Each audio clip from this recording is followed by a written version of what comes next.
Now I have the huge pleasure of introducing Suniti Namjoshi, internationally acclaimed writer, poet, and fabulist.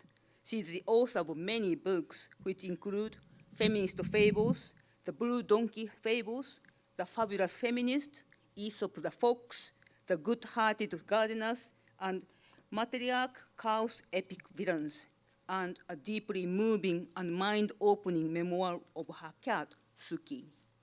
Suniti is probably most famous as a feminist, but I admire the way in which her feminism is inseparable from her genuine interest and solidarity with other fellow creatures and the environment. She is undoubtedly the most important fabulist of our time, and it's such an honor to have here at this fable-telling evening. On that note, I give you Suniti Namjoshi.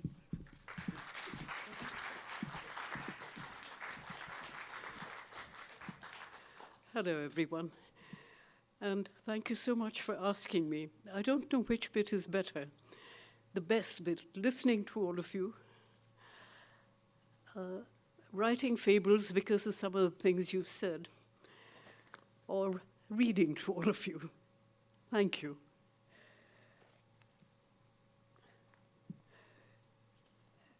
Kaori wanted a coherent account, not just a reading of poem after a fable after. So what's coherent about this is my changing attitude, if there was a change, towards our fellow creatures. When asked why I write fables, I sometimes say that's just the way my mind works. The images of one's fellow creatures, whether real or unreal, seem to blaze. What attracted me to this conference were the images that Kaori put up on the web pages. They were magnificent. But I think that it's also to do with identifying with them, or not, that is, with other animals, or both. Also birds. Are birds animals? But them. I like them especially. When I was little, I thought animals were far better looking than humans, especially horses and swans, the sweep of their lines.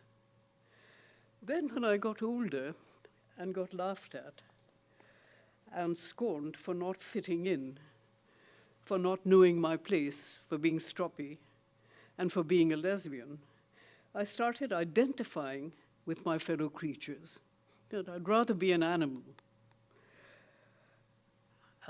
But then human beings are also animals, a different sort of animal, with the other animals who at least were not judging me. So here's a moral tale from Feminist Fables, which was first published in 1981, which seems an awfully long time ago, but here it is. It uses the tale of the beast, Beauty and the Beast. The beast wasn't a nobleman. The beast was a woman. That's why its love for beauty was so monstrous. As a child, the beast had parents who were both kindly and liberal. It's not that we disapprove of homosexuals as such, but people disapprove, and that's why it grieves us when you think you are one. We want you to be happy, and homosexuals are not happy, and that is the truth. Why are they unhappy? Because people disapprove. The beast considered these arguments circular, but she discovered also that she was unhappy. Boys didn't interest her. She fell in love with a girl. The girl disapproved, and she found that she was now the object of ridicule. She became more and more solitary and turned to books. But the books made it clear that men loved women and women loved men, and men rode off and had all sorts of adventures while women stayed at home. I know what it is, she said one day. I know what's wrong. I am not human. The only story that fits me at all is the one about the beast. But the beast doesn't change from a beast to a human because of its love. It's just the reverse.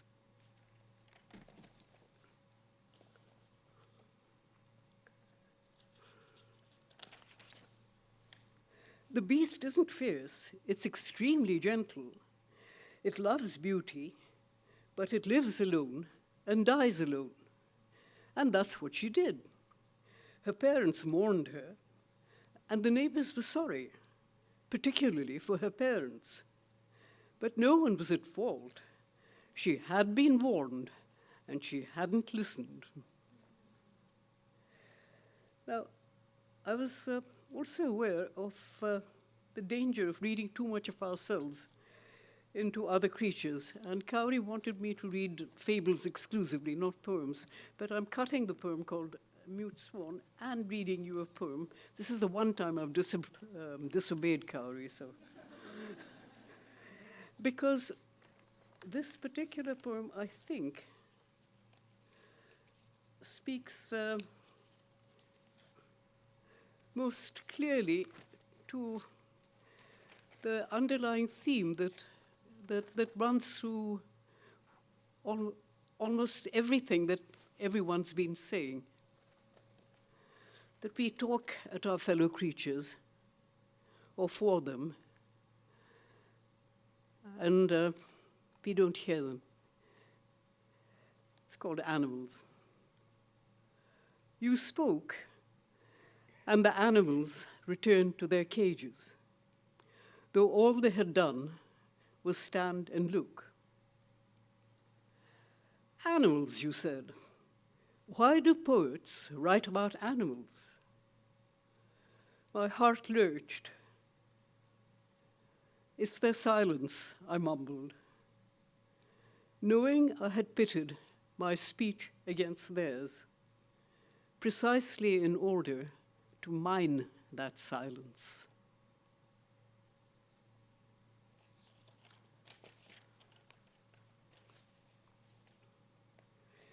In some of the poems of the Blue Donkey Fables, I consider where I stand in relation to my fellow creatures, or where we stand in relationship to them. Here's a very short one called The Creation Plan B.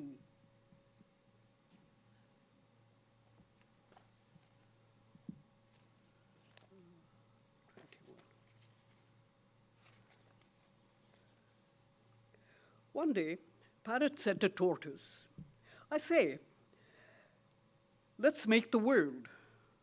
All right, said Tortoise. Let's have continents like the patterns on my back. And lots of parrots, put in Parrot.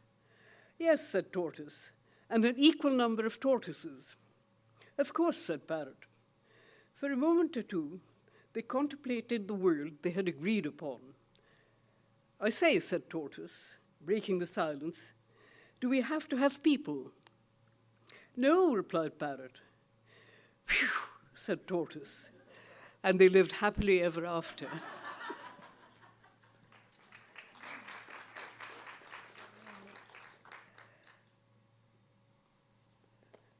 So when I asked, would everyone be better off if we didn't exist?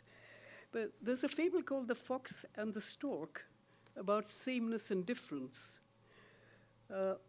which is old. It's from Feminist Fables, but I'd particularly like to read that because there's a problem of saying other creatures are the same as us, and also saying they're different from us and getting very muddled about it. And the problem is that if something sounds paradoxical, it's not because it's not true, it's because language is limited. I think this came out of my exasperation with being exoticized by the West, but having dressed up in accordance with, I dare not say that.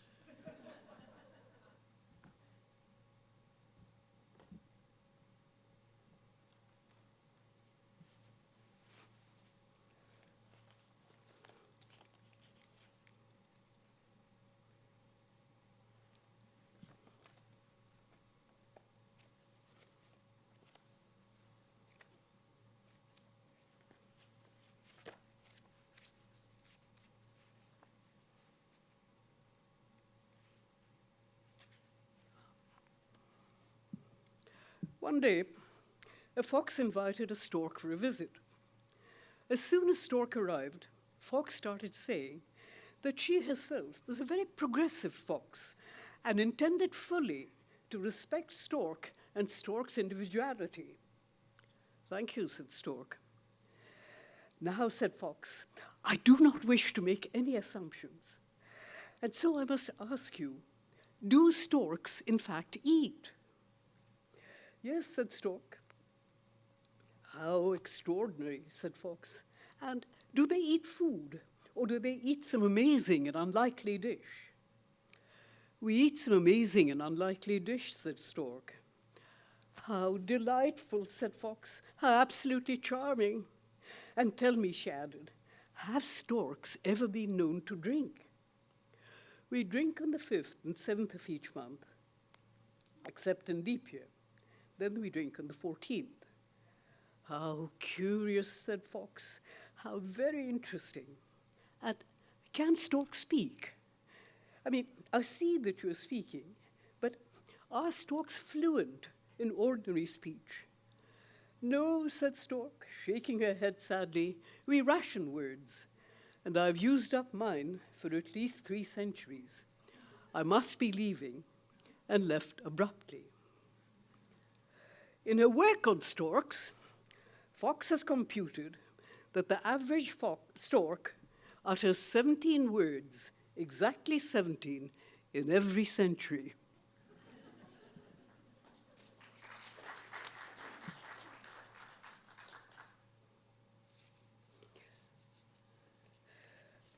Calmer acceptance of my creaturehood meant that I could even joke about the kinship between poets and other exotic creatures. So I'd like to read you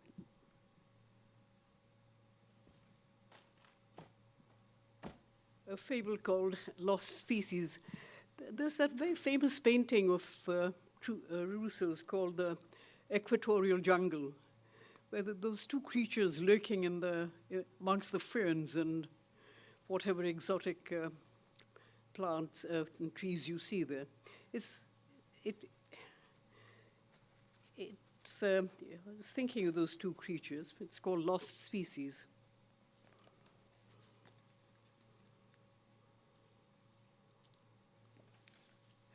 Once it so happened that an intrepid naturalist stumbled upon a tribe of exotic creatures.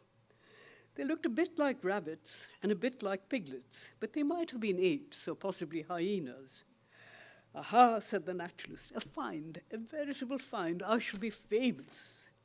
He took a number of photographs, for which they posed perfectly obligingly, albeit a little bashfully, and then dashed back again to civilization. He wanted the millionaires, now it would be billionaires, to equip an expedition. But the millionaires looked dubious. "What are they good for?" they inquired cautiously. The naturalist felt silly. He'd forgotten to ask. He returned to the monkeys, though perhaps they were piglets, and said to them, "What are you good for?" But they just looked bashful and said nothing at all. The naturalist got impatient. "What I mean is your flesh good to eat? Is your fur warm?" "No," they murmured, smiling deprecatingly. "No, no good at all." "Well, then, your jungle. Surely something in this mass of luxuriant green must prove useful." By this time, he was very indignant, but the piglets could only look perplexed. They smiled anxiously. They would have liked to have been helpful. "Well, who are you then?" the naturalist screamed. "What do you do?" "Oh, we're poets," they said, happily and eagerly, glad at last to supply an answer. "We do nothing useful." So the naturalist left, never to return, and to the best of my knowledge, the purposeless pandas, or perhaps they were pangolins, still prosper.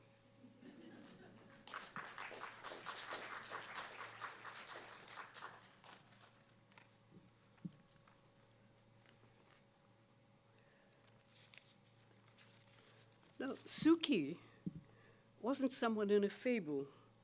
She was real, and it was impossible, at least for me, not to see her as a person and as a cat. The question didn't arise because she was someone I loved. And it's at that point, perhaps, that the question really doesn't arise when you love a fellow creature. This is the elegy I wrote for her. It's at the beginning of the book. It's a memoir of her. It's called Deaf Eurydice.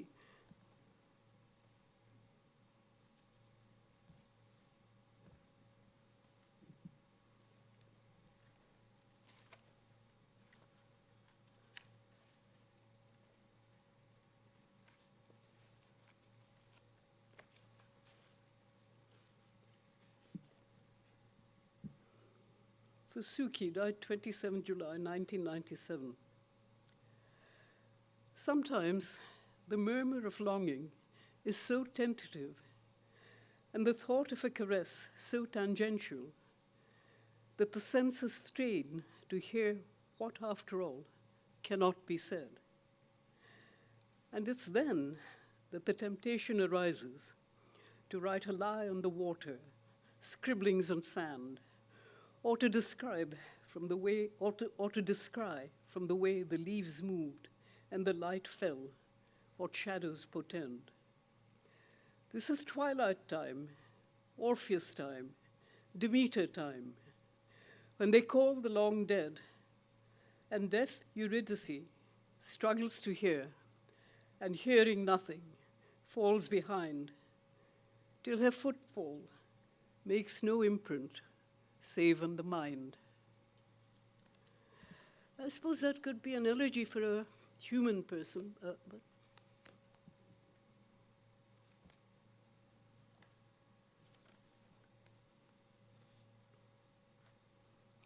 then I wrote a book called Foxy Aesop, in which I had a lot of fun playing with his fables. And in the form of Sprite, I kept pestering him with the question, why didn't you save the world? Isn't that what writers are supposed to do? And always there was the underlying knowledge that the planet wasn't in such bad shape then. And that's why I suppose it dawned on me that the planet really was in bad shape, terrible shape, and I wrote The Good-Hearted Gardeners. We are in a mess now. In an online, and in it,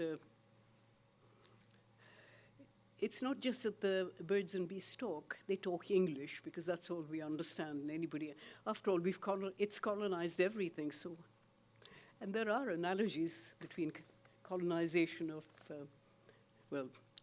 colonization in general and what we've done to the birds and beasts. Anyway. In an online conversation with Kaori called Birds Talk Back, she and I wondered whether it was possible to write a fable that went against the grain, where the fables are merely tools or weapons, and they could be used for any purpose, good or bad, the ones you agreed with and the ones you didn't. So as an experiment, I tried to write an anti-environmentalist fable about Chicken Little, but it went into reverse gear. No, really, this is how it goes. It's called No Worries. Something people say to you all the time. It's so irritating because they say it only when there is something to worry about. Anyway, no worries. And when Chicken Little ran about squawking, the planet's in danger, the world's in danger, various species are in imminent danger, people were tolerant. Don't you worry, little one, they told her kindly. We will help you pick up the pieces when the sun sizzles and the sky tumbles down.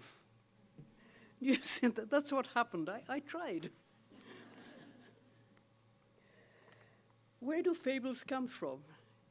In part, they come from other fables, as do poems, as does any, from monuments of unaging intellect, as I think it's in Sailing to Byzantium.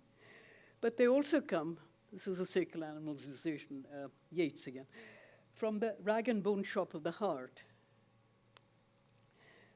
Though we're all from different disciplines, we're all trying to make sense of what is happening in this world, I'm now quoting Kaori, which we share with a multitude of other creatures.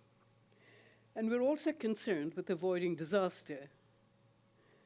And sometimes the argument is, well, it can be phrased differently. You can put it down to it's being a fallen world, so forget about. Or you can say, well, it's a jungle, or put it down to original sin. But, all right, you can't have paradise, but you could perhaps have a working paradise. So this is it's a poem, but you could read it as a fable, perhaps. And read as a fable, it suggests that even if perfection isn't possible, and the lion and the lamb can't actually be friends, it isn't necessary to commit wholesale slaughter or to exploit everyone. So here's in a working paradise. There may be a place where bees go about tending cells, collecting pollen, stashing honey, while in the wide world, nothing bad happens. It's just another summer's day. Don't bees die? Do the seasons not change? Does the lion snuggle up to the woolly lamb? And then does the lion eat the lamb? Or does the stupid lion starve to death? But the answer to that, bees die, some carry on to a reasonable age. In a working paradise, even lions are allowed to live. But there is no war, and no one is exploited. Thank you.